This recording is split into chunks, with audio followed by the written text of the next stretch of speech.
나 만군의 주가 말한다. 용광로의 불길같이 모든 것을 살라버릴 날이 온다. 모든 교만한 자와 악한 일을 하는 자가 지푸라기같이 타버릴 것이다. 그날이 오면 불이 그들을 살라서 그 뿌리와 가지를 남김없이 태울 것이다. 그러나 내 이름을 경외하는 너희에게는 의로운 해가 떠올라서 치료하는 광선을 발할 것이니 너희는 외양간에서 풀려난 송아지처럼 뛰어다닐 것이다. 내가 이 일을 이루는 그날에 악한 자들은 너희 발바닥 밑에서 재와 같이 될 것이니 너희가 그들을 짓밟을 것이다. 나 만군의 주가 말한다. 너희는 율법, 곧 율례와 법도를 기억하여라. 그것은 내가 호렙산에서 내 종 모세를 시켜서 온 이스라엘이 지키도록 이른 것이다. 주의 크고 두려운 날이 이르기 전에 내가 너희에게 엘리야 예언자를 보내겠다. 그가 아버지의 마음을 자녀에게로 돌이키고 자녀의 마음을 아버지에게로 돌이킬 것이다. 돌이키지 아니하면 내가 가서 이 땅에 저주를 내리겠다. 아멘. 앉으시기 바랍니다. 우리 말씀을 위해서 기도하도록 하겠습니다. 하나님 아버지, 하나님께서 저희들을 사랑하시고 또 매주 저희들을 부르셔서 이렇게 저희들이 함께 모여서 한 영적 공동체로 하나님을 예배하며 또 하나님께서 주시는 정말 정금 같은 말씀을 우리가 들을 수 있도록 하심을 감사합니다. 우리는 말씀을 통해서 우리가 있는 인생의 좌표를 객관적으로 알 수 있고 또 우리가 어디를 향해 가고 있으며 우리가 지금 어떤 마음으로 어떤 믿음으로 살아가야 할지 말씀을 통해서 늘 깨우침을 받습니다. 우리는 양 같아서 각기 제 갈 길로 갈 때가 많습니다. 하지만 목자 되시는 주님께서 우리를 말씀으로 부르시고 성령으로 우리와 교신하시며 우리가 주일 공예배 때 특별히 말씀을 통해서 다시 한번 우리가 누구인지 또 누구에 속한 자들인지 또 우리의 운명은 무엇인지 우리가 어떤 세계관을 가지고 살아야 할지 이러한 것들을 하나하나 가르쳐 주심을 감사합니다. 이 시간 저희들에게 진리를 알고자 하는 마음과 또 진리의 중요성을 아는 마음으로 이 말씀을 접할 수 있도록 주님 도와주시옵시고 전하는 저에게도 지혜와 영역을 주시고 우리 들으시는 성도님들에게도 하나님께서 정말 옥토와 같은 마음을 주셔서 이 말씀을 잘 받고 이 말씀을 잘 깨달아서 그것이 믿음의 양식이 되고 또 소망의 땔감이 될 수 있도록 주님 도와주시옵소서. 예수님의 이름으로 기도합나이다. 아멘. 네, 오늘 본문은 말라기 마지막 장이죠. 말라기 마지막 장 4장이지만 절은 6절까지밖에 안 되고 짧은 내용입니다. 그런데 말라기 마지막 장이면서 동시에 구약의 마지막 책이죠. 그러니까 여러분 드라마나 또 여러 가지 또 어떤 자기가 추구하는 일이나 그 속에서 결과가 중요하죠. 결론이 어떻게 나느냐가 되게 중요한데 말라기는 구약의 결론입니다. 그래서 오늘 내용은 구약의 결말이 이럴 것이다. 그러니까 말라기는 예수님 오시기 약 430년 전에 쓰여진 책이라고 본다면은 말라기는 구약의 결말이 이렇게 될 것이다라고 미리 알려주셨고 그리고 이 속에는 신약을 사는 우리 성도들의 결말도 일부 포함되어 있습니다. 그래서 이중적인 의미가 있다. 이중 예언의 의미가 있다. 우리가 이 성경을 이렇게 공부할 때 바라보는 각도에 따라 가지고 여러 가지 이 성경을 바라보는 이 분야가 있습니다. 예를 들어서 조직신학, 우리 교회에서 한 2번 정도 풀로 강의를 한 것 같은데 조직신학은 뭐냐면은 성경의 중요한 주제를 주제별로 이렇게 따로 공부하는 거예요. 그러니까 예를 들어서 하나님은 누구신가, 또는 죄는 무엇인가, 인간은 무엇인가, 또는 이 성령님은 누구신가, 그리고 구원은 복음이란 무엇인가, 이런 것을 주제별로, 종말은 무엇인가, 그러니까 주제별로 성경을 바탕으로 공부하는 것이 조직신학이라면 Systematic Theology. 이에 반해서 성경신학이라고 말할 때 성경신학은 성경을 하나의 큰 흐름으로, 역사의 흐름으로 처음부터 끝까지 일관성 있는 역사의 흐름으로 공부하는 것이 성경신학입니다. 그래서 성경신학은 창조, 타락, 이스라엘의 선택, 예수님의 초림을 통한 구원의 성취, 그 다음에 하나님 나라의 온 세계 전파, 예수님의 재림을 통한 구원의 완성, 이러한 성경을 하나의 흐름으로, 특별히 구속사적 역사의 흐름으로 보는 것을 성경신학이라고 말합니다. 그렇다면 말라기서는 어디에 해당하는가? 말라기서는 어디에 해당하는가? 말라기서는 우선 구약의 하나님께서 구원의 대상으로 부르신 이스라엘의 구원의 역사의 결말이 이럴 것이다 라고 보여주는 거예요. 이게 말라기서고, 그리고 이 속에는 일부 내용은 전 인류의 역사가 예수님의 재림을 통해서 이렇게 될 것이다 라고 보여주는 것이 말라기서이기 때문에 상당히 중요한 내용을 담고 있고, 이 말라기서에는 주의 날이라는 표현이 나옵니다. 주의 날. 주의 날이라는 것은 하나님께서 직접 개입하셔서 역사하시는 역사의 획을 긋는 매우 중요한 사건을 주의 날이라고 합니다. 예를 들어서 주의 날이 여러 가지가 있지만 대표적인 주의 날은 예수님의 초림이 주의 날이에요. 예수님의 초림은 하나님께서 직접 개입하셔서, 직접 나타나셔서 개입하셔서 역사의 큰 획을 긋는 것을 주의 날이라고 한다. 우리가 지금 남아있는 주의 날은 예수님의 재림이 주의 날이 되겠습니다. 우리는 마지막 주의 날을 기다리고 있고, 우리는 성경신학적으로 봤을 때, 구속사적 역사로 봤을 때 창조로부터 마지막 종말과 재창조에 이르는 그런 역사 속에서 앞으로 한 단계만 남겨놓은 마지막 단계 전 단계를 살고 있고, 지금 단계는 온 세상에 복음이 전파되는 그러한 은혜의 시대를 살고 있고, 이제 재림이 마지막 단계가 될 텐데 예수께서 이렇게 예언하셨죠. 복음이 땅 끝까지 이르면 내가 다시 올 것이다. 우리는 예수님의 재림의 시간을 정확히 알 수 없지만, 우리가 무화과나무를 보면 그 계절을 알 수 있듯이 우리가 예수님의 재림이 어디까지 임박했는가는 짐작은 할 수 있다. 왜냐하면 땅 끝까지 복음이 들어가면 예수님께서 다시 오신다고 하셨다. 그래서 이 역사 속에서 매우 획기적인 획을 긋는 날이 바로 주의 날이다. 그런 맥락에서 말라기서는 오늘 본문은 매우 중요합니다. 왜냐하면 구약의 결말을 보여주는 것이고, 구약의 결말은 구체적으로 말하면 이스라엘이란 나라의 결말을 보여주는 것이고, 동시에 전 인류의 마지막 결말에 대해서도 언급을 하고 있다. 자, 그래서 오늘 본문에 보시면은 5절에 주의 날이라는 표현이 나옵니다. 5절에 보시면은 주의 크고 두려운 날, 그러니까 주의 날인데 수식어가 붙은 거예요. 크고 두려운 날이라는 수식어가 붙었다. 주의 날이다. The day of the Lord. 주의 날이다. 자, 주의 날은 매우 중요한 날인데, 주의 날은 오늘 제가 설교 제목에서 주의 날의 양면성이라고 했죠. 양면성은 어떤 의미에서 양면성이냐면, 주의 날은 같은 날이에요. 주님이 오시는 날인데, 주의 날은 어떤 자들에게는, 특별히 소수의 믿는 자들에게는 매우 복되고 감격스럽고 그리고 영광스러운 날이 될 것이다. 하지만 다수의 믿지 않는 자들, 성경에서 말하는 악인들에게는 매우 두렵고 고통스럽고 매우 슬픈 날이 될 것이다. 그래서 양면적이라는 거예요. 주의 날은 같은 날이지만 주의 날이 양면적이라는 것이에요. 자, 그것을 여러분 머리에 두시고 큰 그림을 두시고 오늘 본문을 보시면 여러분들이 이해를 할 수 있을 것이다. 자, 1절에 보시면은 나 만군의 주가 말한다. 용광로의 불길같이 모든 것을 살라버릴 날이 온다. 여기서 두 가지 표현에 중점을 두자면 모든 것과 살라버린다. 모든 것은 광범위한 것을 말하죠. 살라버린다는 것은 뭐예요? 모든 것을 태워버린다. 모든 교만한 자와 악한 일을 하는 자가 지푸라기 같이 다 타버릴 것이다. 여기서 말하는 교만한 자는 우리가 세상에서 말할 저 사람 교만해, 저 사람 거만해, 그런 의미가 아니라 하나님 앞에 겸손히 복음을 받아들이지 않는 불신앙의 교만을 말합니다. 모든 교만한 자와 악한 일을 하는 자가 지푸라기같이 다 타버릴 것이다. 그날이 오면 불이 그들을 살라서 그 뿌리와 가지를 남김없이 태울 것이다. 그러니까 재생이 불가능한, 재활이 불가능한 상태로 그들은 멸망할 것이다. 이것을 말합니다. 파국적인, 종국적인 멸망이 이를 것이다. 언제? 그날이 오면.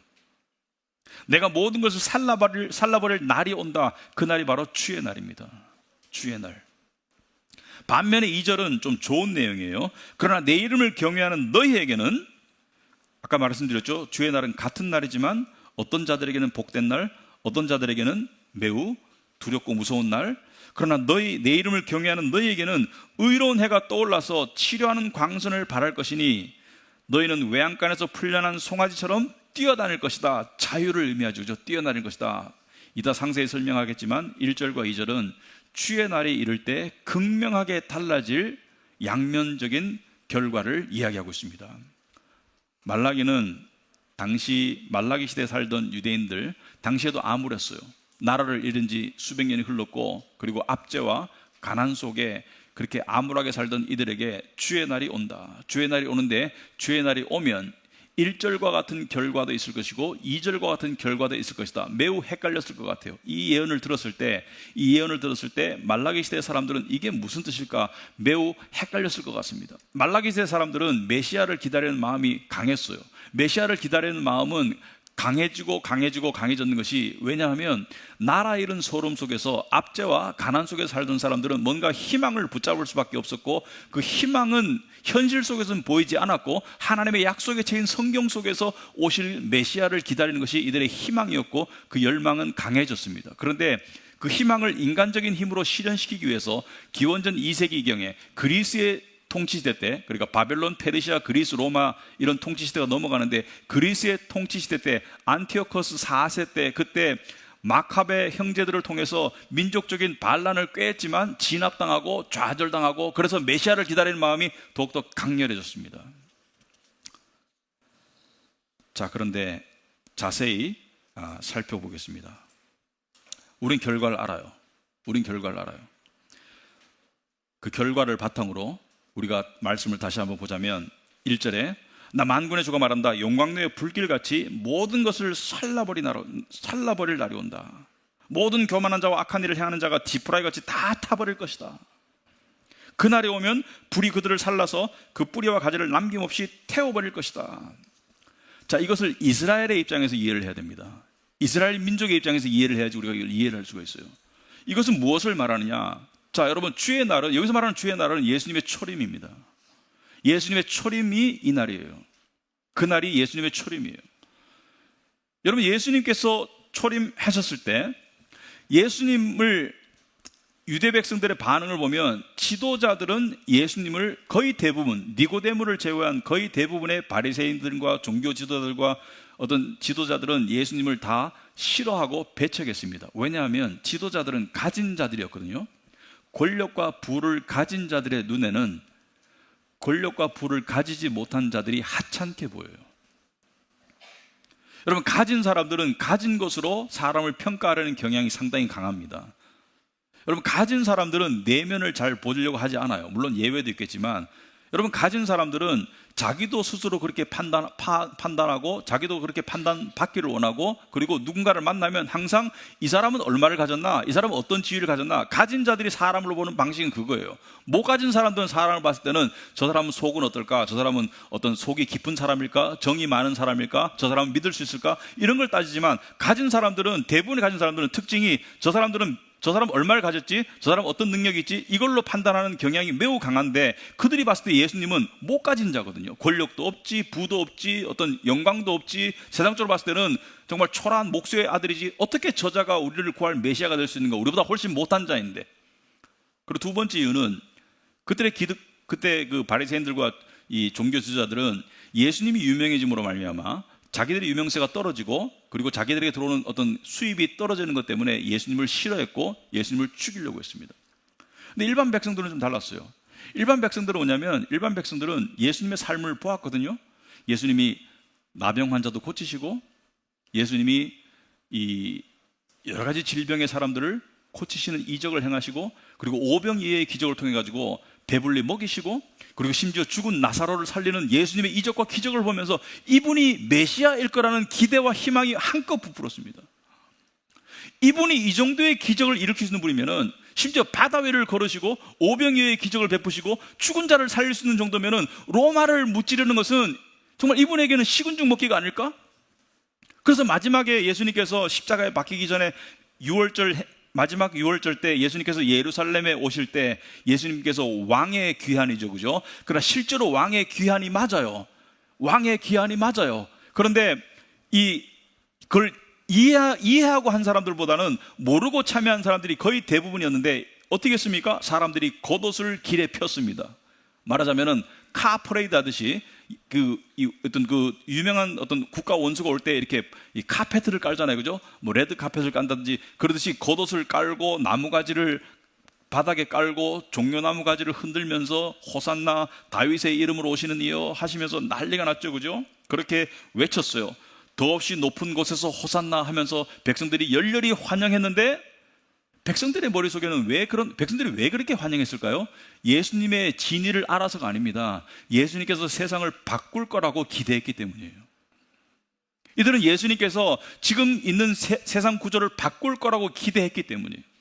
왜냐하면 이것을 알 수 있는 또 다른 사건은 뭐냐면은 66년에 예수님 죽으시고 30여 년 뒤에 66년에 이스라엘이 로마에 반란을 합니다. 그래서 반기를 들어가지고 이스라엘과 로마 사이에 약 7년간의 전쟁이 이루어져요. 그러니까 그 전쟁을 갈 정도로, 그러니까 그 작은 민족이 큰 로마 제국을 향해서 전쟁을 할 정도로 못 살겠다는 거예요. 도저히 못 견디겠다. 근데 예수는 이 일을 이룰 수 있는 분이라고 믿었기 때문에 호산나하고 환영했는데, 예수님이 들어와가지고 일단 잡혀요. 그것도 큰 숫자도 아니야. 제사장들이 보낸 경비병들에 의해서 잡혀요.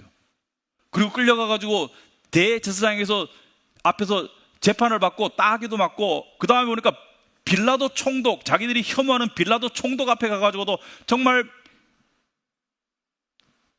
양처럼 아무 말 못하고 그냥 가만히 숨죽이고 있는 예수님을 보면서 이들의 기대가 실망으로 바뀌고요, 그리고 예수님을 향한 지지가 분노로 바뀝니다. 그래서 예수님을 죽이라고 그래요.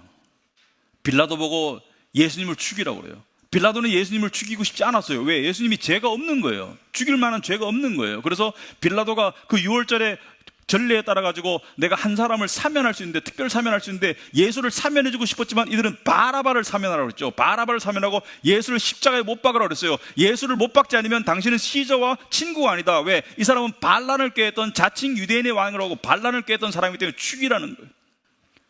여러분, 종려나무를 들고 호산냈던 사람과 빌라도의 광장에서 예수를 십자가에 못 박으러 했던 사람들은 동일한 무리입니다. 절망감이 미움으로 변질되는 데는 하루밖에 흐르지 않았어요. 예수님을 다 거부했습니다. 그때 빌라도가 자기는 이 일에 가담하고 싶지 않았기 때문에 어떤 하나의 상징적인 의식을 하죠. 뭐냐면 물을 떠오라고 그래요. 그리고 자기가 손을 씻으면서 뭐예요? 나는 이 일에 가담하지 않았다. 나는 너희들 때문에 어쩔 수 없이 예수를 너희들에게 내어줘서 십자가에 못 박게 하지만 나는 이 일에 가담자가 아니라고 하면서 이것은 니네가 책임져라. 그러니까 그때 그 외치던 유대인들이 뭐라 그래요? 그 피를 우리와 우리 자손에게 돌려라. 그 말의 예언적인 의미를 모르면서 이들은 그 무서운 말을, 고백을 내뱉었는데, 결론적으로 예수님께서 십자가에 죽으시고 그 다음에 AD 67년에 이스라엘은 로마와 전쟁을 벌입니다. 그리고 AD 70년에 예루살렘 성과 성전이 완전히 초토화돼요. 전쟁은 7년간 지속되는데 그 이후에도 3년간 지속되지만 하여튼 완전 진압까지 7년이 걸렸지만 70년에 전쟁의 큰 획에 산을 넘어가게 되는데, 그게 그 유명한 예루살렘과 성전의 초토화 멸망이에요. 파괴. 그 일을 미리 아셨어요. 예수님께서 말라기 예언처럼 다 불살라 없어질 것이다. 뿌리채 뽑힐 것이다. 여기서 뿌리채라는 것은 너희들이 신봉하는 성전이 다 뿌리채 초토화될 것이다. 그래서 예수님께서 마지막에 예루살렘 성에 입성하시면서 예루살렘을 멀리서 보시고 탄식하신 내용이 마태복음 23장 37절 내용입니다. 예루살렘아, 예루살렘아. 예루살렘을 향한 애정을 담고 하시는 말씀이에요.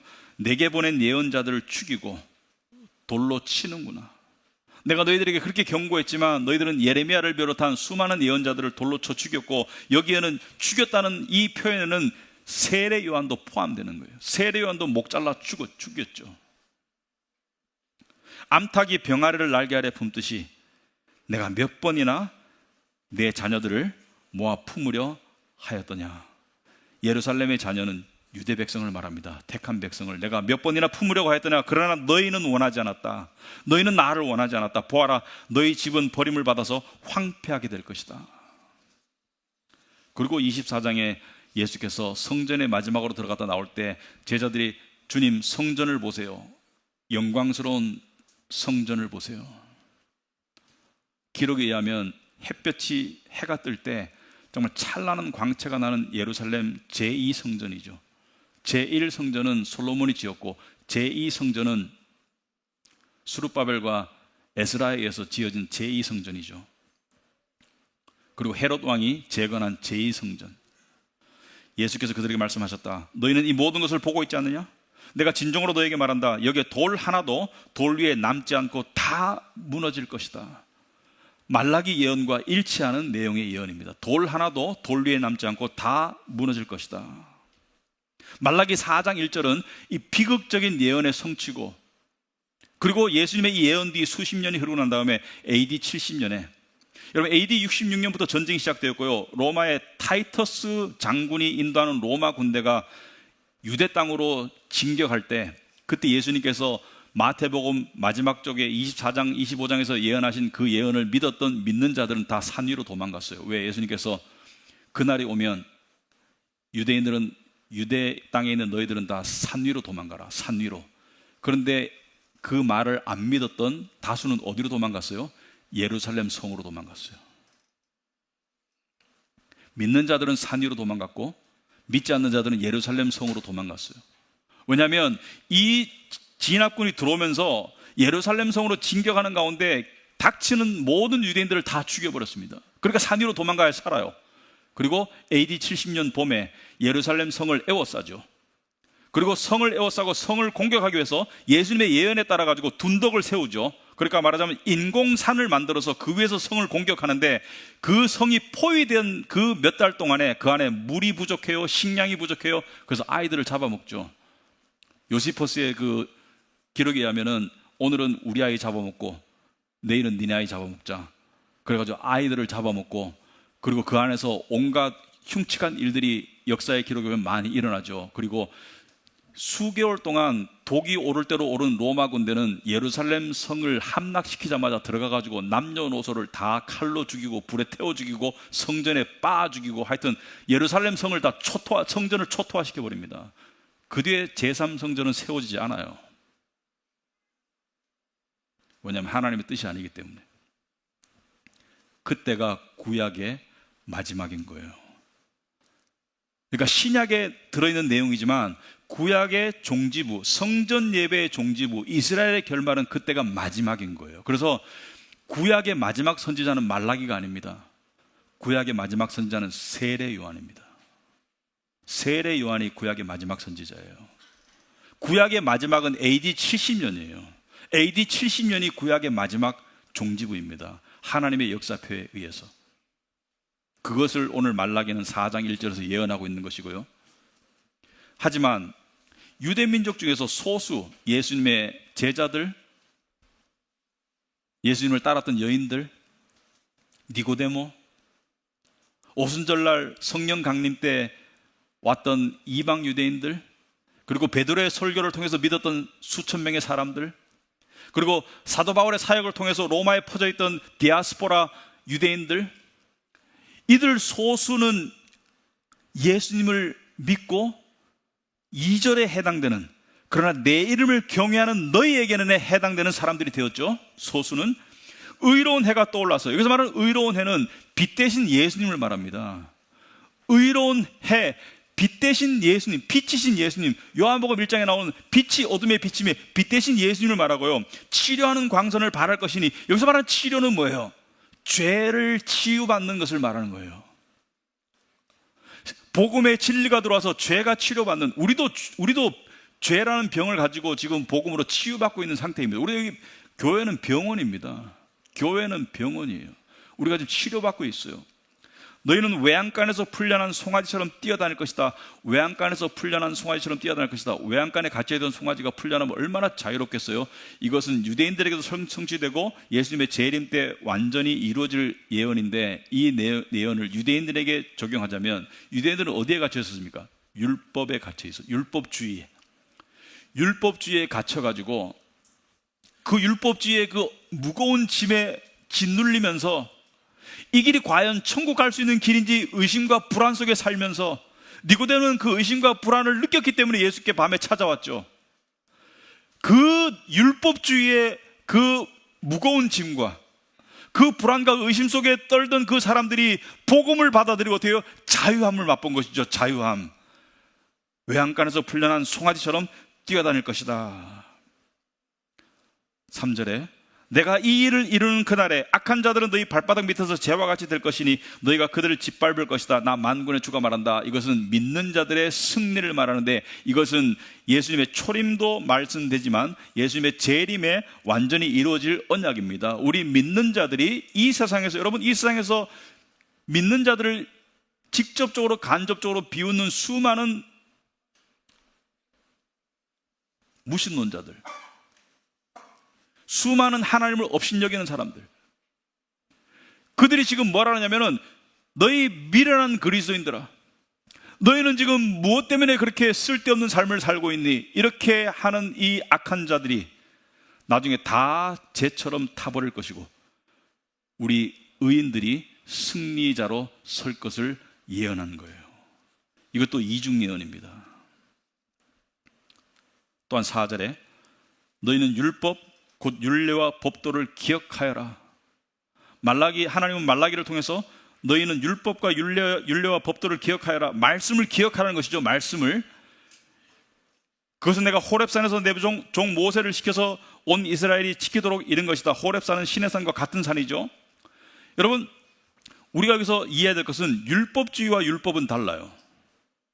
율법주의는 나쁜 거예요. 율법주의는 멸망의 길이에요. 율법주의는 율법 지킴을 통해서 의에 이르러서 스스로 자기 구원을 하겠다는 율법주의는 악한 것이지만 율법은 하나님을 순종하는 길입니다. 동시에 율법은 제대로 율법을 지키려고 한 사람에게는 죄를 깨닫는, 그러니까 진단시약이 율법입니다.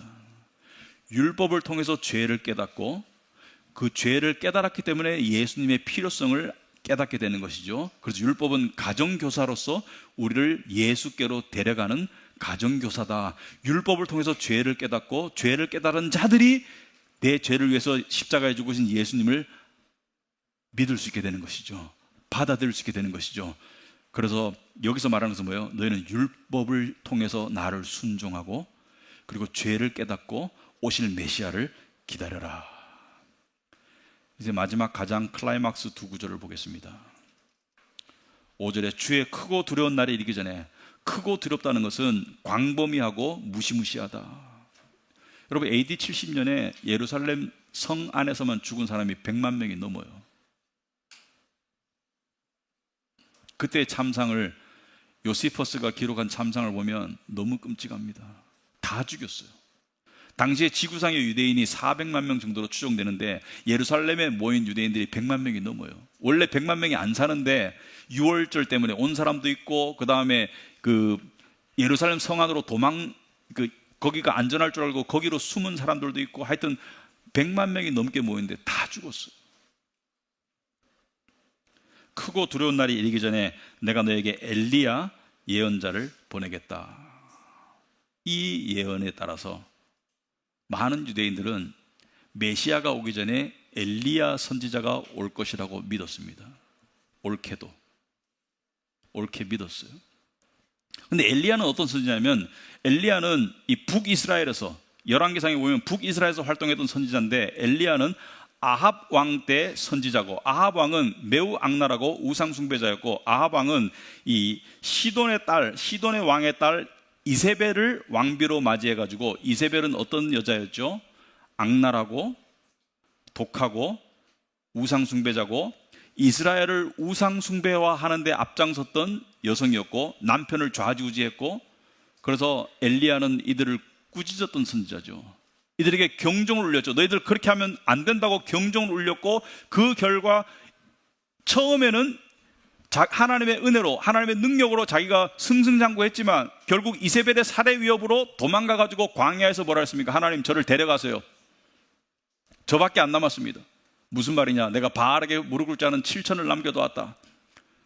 근데 엘리야는 어떻게 됐습니까? 살아서 병거 타고 하늘로 올라간 이스라엘 사람들이 추앙하는 세 명의 인물 중에 하나예요. 아브라함, 모세, 엘리야. 아브라함, 모세, 엘리야. 그런데 구약의 마지막 예언에 크고 두려운 날이 이르기 전에, 주의 날이 이르기 전에 내가 엘리야 선지자를 보내겠다고 하셨어요. 그래서 많은 사람들이 엘리야가 메시아 이전에 올 것이라고 믿었습니다. 근데 엘리야가 누구예요? 예수님께서 알려주셨죠. 마태복음 17장 10절에 제자들이 예수께 물었다. 그런데 율법학자들은 어찌하여 엘리야가 먼저 와야 한다고 합니까? 당신이 메시아가 되려면, 당신이 우리가 믿는 그리스도이시라면 율법학자들, 성경을 연구하는 서기관들에 의하면 엘리야가 먼저 와야 되는데 순서상 엘리야가 없는데 당신이 그리스도가 될 수 있습니까? 라고 약간 도전적인 질문이었어요. 예수께서 대답하셨다. 확실히 엘리야가 와서 모든 것을 회복시킬 것이다. 내가 너에게 말한다. 엘리야는 이미 왔다. 그러나 사람들이 그를 알지 못하고 그를 함부로 대하였다. 인자도 이와 같이 그들에게 고난을 받을 것이다. 그제서야 비로소 제자들은 예수께서 세례자 요한을 두고 하신 말씀인 줄을 깨달았다. 세례 요한이 엘리야였습니다. 세례 요한이 구약의 마지막 선지자였어요. 세례 요한이 살해당했습니다. 목이 잘려서 죽었어요. 백성들에게 마치 엘리야처럼 회개를 촉구하고 독사의 자식들아, 도끼가 이미 나무에 찍혀서 나무에 찍혀가지고 너희들에게 심판이 임했다. 너희들이 회개하지 않으면 너희들이 멸망할 것이다 라고 그 광야에 외치는 자의 소리였던 그 자가 바로 엘리야였다. 근데 엘리야의 역할이 뭐였냐면 6절에 그 엘리야가 아버지의 마음을 자녀에게로 돌이키고 자녀의 마음을 아버지에게로 돌이킬 것이다. 돌이키지 아니하면 내가 가서 이 땅에 저주를 내리겠다. 이게 구약의 마지막 구절입니다. 이게 이스라엘을 향한 구약의 마지막 말씀이에요. 아버지께로 마음을 돌려라. 어떤 사람들이 이 아버지를 하나님 아버지로 해석을 하시던데 그렇게 보실 이유가 있습니다. 그렇게 보셔도 꼭 틀린 건 아니에요. 그러나 원어상에는 복수입니다. 아버지들이에요. 아버지들, fathers. 여기서 아버지들이라는 것은 구약의 믿음의 족장들을 말합니다. 아브라함, 야곱, 요셉, 이러한 모세, 믿음의 족장들을 말합니다. 아버지들이 자식에게 마음을 돌이키고 자식들이 아버지에게 마음을 돌이키라는 것은 믿음을 가진 사람은 불신앙 상태로 돌이킬 수 없어요. 그죠? 한번 믿음을 가진 사람은 불신앙 상태로 돌아갈 수 없어요. 불신앙을 가진 사람들이 믿음 상태로 갈 수 있는 거예요. 그러니까 뭘 말하는 거예요? 너희가 믿음 안에서 서로에게 돌아가지 않으면, 그러니까 너희가 믿음으로 돌아가지 않으면, 메시아를 믿는 믿음으로 돌아가지 않으면 내가 이 땅에 가서 저주를 내리겠다. 그래서 AD 70년의 사건이 이 예언의 성취이고 AD 70년에도 주의 날입니다. AD 70년도 주의 다시 오신 날이에요.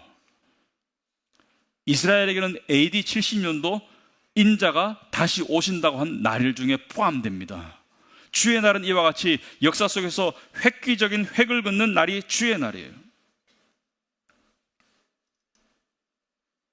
구약의 믿음의 선조들은 오실 메시아를 믿는 믿음으로 살다가 죽었습니다.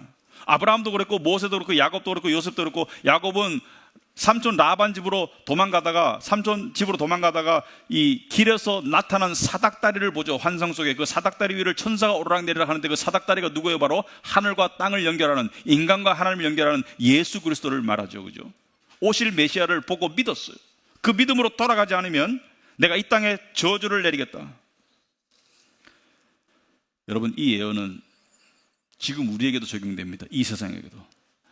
구약은 이스라엘이라는 한정된 민족에게 속한 예언이 대부분이라면 이 예언의 확장된 성취는 바로 신약 예수님의 재림을 통해서 일어날 것입니다. 주의 날, 그날은 심판의 날이 될 것이고 그날은 불의 심판이 이를 것이고 모든 것을 불사르겠다고 하셨고, 그리고 믿는 자들은 구원하시겠다고 약속하셨죠. 여러분, 우린 역사에 어디에 서 있나요? 우리는 우리의 작은 세상이, 우리가 살고 있는 작은 삶의 현장이, 우리의 직장이, 우리의 사업이, 우리의 가정이, 내가 추구하는 무언가가 나의 인생을 결정지을 것처럼 그런 생각으로 살지만 물론 영향을 미칩니다. 이 세상에서. 하지만 우리의 근본적인 운명은 우리의 작은 세상에 전혀 달려있지 않습니다.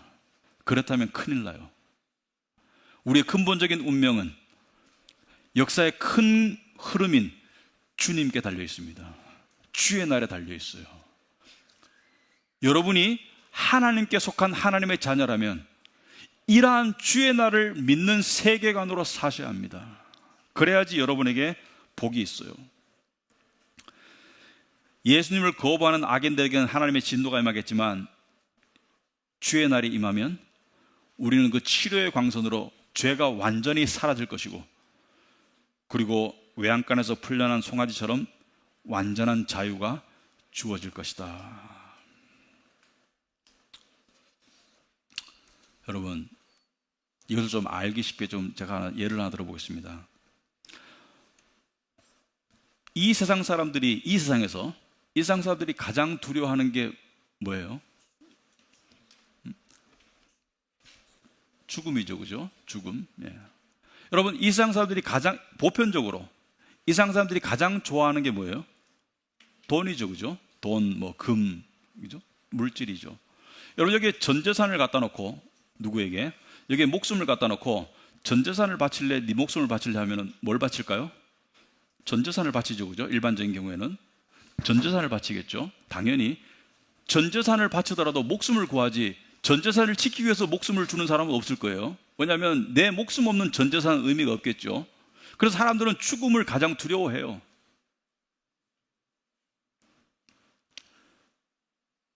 근데 우리도 죽음이 두렵습니다. 일부.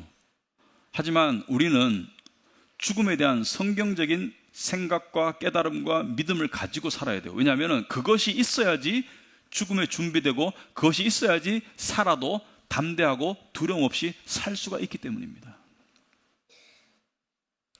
여러분, 죽음이라는 것은 우리가 어느 누구도 설명해 줄 수 없습니다. 왜냐하면 여기서 누구도 경험한 사람이 없기 때문에. 하지만 죽음을 상상해 보자면 죽음을 이렇게 표현할 수 있겠어요? 철저히 외톨이가 될 것이다. 누군가 군대 가요. 요즘 군대 가면서 우는 사람들도 혹가다 있겠지만 옛날에 많이 울었거든요. 그럼 가족들이 가면서 도시락 싸가지고 가가지고 배웅해주고 함께 해주고, 그리고 뭐예요? 편지 써준다 그러고, 또 내가 한 번씩 방문할게, 그죠? 휴가 나오면 잘해줄게, 함께 하죠, 그죠? 여러분, 힘든 일 있을 때 친구들이 전화하죠. 나와봐, 내가 이야기 들어줄게, 밥 사줄게, 위로해줄게. 죽음 앞에서는 철저히 혼자예요. 여러분, 중환자실에 누워있는 분들 중에 많은 분들은 그렇다고 그래요. 표현은 못하지만 생각은 돌아간다고 그래요. 내가 육신이 지금 꺼져가기 때문에 말도 못하고 표현은 못하지만 머릿속에 생각은 돌아가는 분들이 많대요. 그때 뭘 느낄까요? 철저히 혼자예요. 죽음은 어느 누구도 대신할 수도 함께 할 수도 없는, 철저히 혼자 맞이해야 되지만, 하지만 모두가 맞이해야 되는 그것이 죽음입니다. 순서가 없어요, 사실은. 물론 순서를 예측하긴 하지만 이번 주에 뉴스에 보니까 사우디아라비아의 왕자가 15살 때 교통사고로, 여러분 사우디아라비아의 왕자는요 재벌과 대통령의 권력과 부를 다 가진 거예요. 그죠? 재벌도 권력 앞에서는 무릎을 꿇을 수밖에 없고, 권력도 뭐 선거 기간 앞에서는 선거 끝나면 또 낙마하면 끝이고, 하지만 사우디는 이 대를 물려주는 권력과 부기 때문에 지금 지구상에 존재하는 가장 커다란 부와 권력이 사우디 왕가입니다. 거기 아들이 15살 때 영국에서 교통사고를 당해가지고 20년 동안 식물인간으로 살다가 이번 주에 죽었어요. 그래서 잠자는 왕자라는 별명이 있었습니다. 잠자는 왕자. 못 살렸습니다. 미국과 어떤 스위스 세계적인 의료진을 데려가도 못 살렸어요. 죽음에는 순서가 없어요. 제가 왜 이 말을 하냐면 여러분을 겁주려고 하는 말이 아니고요, 죽음을 성경적으로 한번 정의해 보자. 죽음이 그렇게 두려운 것인가? 여러분, 죽음은 육체와 영혼의 분리입니다. 육체는 흙으로 돌아가요. 소멸성이고, 우리 모두는 지금 육체는 지금 이거는 그 한시적인 배터리와 같은 거예요. 지금 이 방전되고 있는 배터리와 같은 거예요. 25세부터 의학적으로는 노화가 시작됩니다. 그러므로 이미 방전되고 있는 배터리와 같아요. 이 배터리 속에 영혼이 담겨 있는데 이 영혼은 영원한 거예요. 영혼은 하나님 앞에 가야 되고 하나님 앞에서 천국과 지옥으로 갈라지는 운명의 갈림길에 놓일 게 영혼인데 영혼은 영원한 거예요. 그러니까 믿는 자들에게 따지면 영혼은 하늘에 갈 존재인데 육체에 갇혀 있는 거거든요. 근데 영혼은 매우 강한 면도 있지만 이 세상에서는 육체에게는 갇힐 수밖에 없는 그런 나약한 존재입니다. 왜냐하면 육체의 숨이 완전히 멈춰야지, 육체의 에너지가 완전히 꺼져야지 영혼이 육체를 벗어날 수 있어요. 죽음은 육체가 그 기력이 제로가 되는 게 죽음이고요. 그렇게 되면 영혼이 육체를 이탈할 수 있습니다. 이게 왜 좋은 것이냐? 우린 좋은 줄 몰라요. 하지만 여러분이 느끼고 있는 고통에서 그 고통을 느끼는 모든 연결된 그 선이, 육체와의 선이 다 절단되고 배고픔도 추위도 더위도 어떤 아픔도, 지금도 뭐 허리가 쑤셔요, 뭐 그죠? 머리가 지끈지끈해요. 여러분이 그 육체의 신호들을 느끼고 있을 것이고, 뭐 배가 불러요, 배가 고파요, 뭐 속이 더부룩해요, 뭐 괴로워요, 뭐. 그래도 죄에서부터, 육체가 끊임없이 만들어내는 이 죄에서부터 영혼이 분리되는 상태, 그리고 죄책감이나 과거의 아픈 기억이나 미래의 모든 불안이나 거기서부터 내 영혼이 완전히 분리되어서 자유케 될 상태, 외양간에서 놓아인 송아지가 될 수 있는 그 상태, 그게 죽음입니다. 우리가 죽음을 억지로 바랄 이유는 없지만 죽음이 우리에게 꼭 나쁜 건 아니에요. 그리고 그 영혼이 하나님 품으로 올라가는 게 죽음입니다. 우리는 이런 인식과 생각을 가지고 늘 자꾸 우리 자신을 우리가 교육해야 돼요. 그래야 우리가 죽음의 준비가 될 수 있습니다. 여러분 철저히 혼자가 될 때 여러분 철저히 혼자가 아닐 거예요. 왜냐하면 성령께서 함께 하실 겁니다. 믿지 않는 사람은 그 얼마나 무섭고 외롭겠어요. 철저히 혼자고 아무도 어쩔 수 없고 속수무책인 그 상태가 얼마나 무섭겠어요. 얼마나 절망스럽겠어요. 하지만 예수께서 말씀하셨죠. 너희들이 붙잡혀갈 때, 관원들에게 붙잡혀갈 때 뭐 어떻게 변명할까 미리 생각하지 말아라. 그때 성령께서 너희들에게 하실 말씀을 알려줄 것이라는 그 예언처럼 너희들이 철저히 혼자 될 때 혼자가 아닌 것을 깨달을 겁니다. 오히려 더 세상과 차단된 속에서 더 분명하고 더 확실하게 내 안에 하나님이 함께 하심을 내가 절실하게 느끼고 깨닫는 가운데 천국에 갈 거예요. 그게 죽음입니다. 천사들이 와가지고 데려갈 거예요.